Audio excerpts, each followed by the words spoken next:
Allez, salut tout le monde et bienvenue. Ce soir, tous les regards sont tournés vers Cabourg pour le fameux prix d'Argentin. Et notre mission, si vous l'acceptez, c'est de décortiquer cette course ensemble, de craquer le code du Quintet Plus. Vous êtes prêts? On y va? Alors voilà le problème. 13 chevaux au départ, mais il n'y a que 5 places qui nous intéressent à l'arrivée. C'est un vrai puzzle, hein? Alors la grande question, c'est comment on s'y prend? Par quel bout on commence notre enquête pour trouver la combinaison gagnante? Bon, avant toute chose, plantons un peu le décor. On est à Cabourg pour une course européenne qui, franchement, s'annonce très ouverte. Et attention, c'est une nocturne, ça rajoute toujours un peu de magie et aussi pas mal de complexité. Alors qu'est-ce qu'on a sur la table? On parle de trot attelé sur une distance assez longue de 2750 mètres. Mais le point crucial, le truc à noter en rouge, c'est la corde à droite. Croyez-moi, tous les chevaux ne sont pas des spécialistes de cet exercice.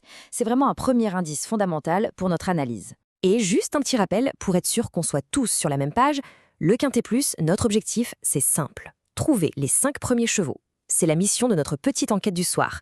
Allez, on commence avec les suspects numéro 1. Ok, comme dans toute bonne stratégie, il faut commencer par des fondations solides. Dans le monde des courses, on appelle ça les bases, les piliers. Bref, ce sont les chevaux qui, en théorie, ne devraient pas nous décevoir. Et les voici nos 3 piliers. D'abord, le numéro 7, Just de Loison, c'est le grand favori, le patron. Ensuite, le 6, Journée rêvée, c'est la reine de Cabourg, elle n'a jamais perdu ici.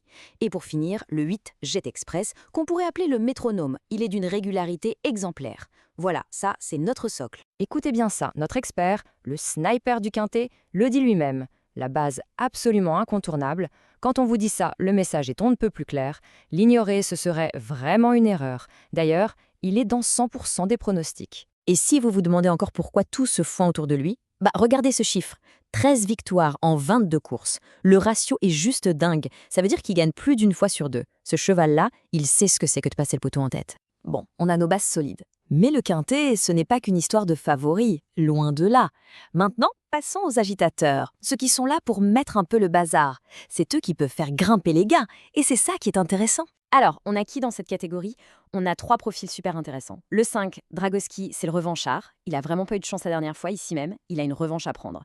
Le 11, El Abocco, c'est un peu le point d'interrogation. Il découvre la corde à droite. Et enfin, le 2, Dada Del Ronco. Elle rentre, mais elle a de l'argent à prendre, donc elle a faim. Et voilà, on est en plein dans le dilemme du parieur.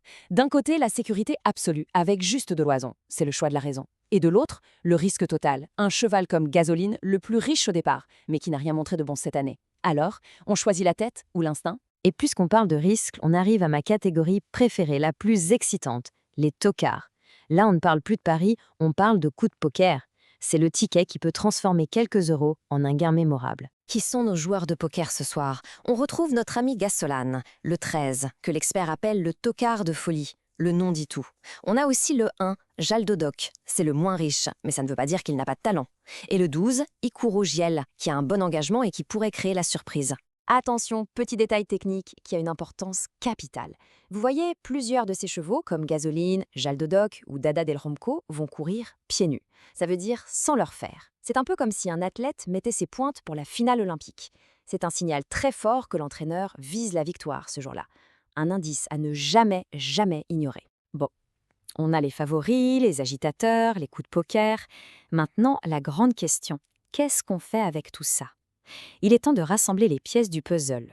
Voyons voir ce que le sniper nous propose comme stratégie. Alors la stratégie, elle est super logique. Regardez. Étape 1.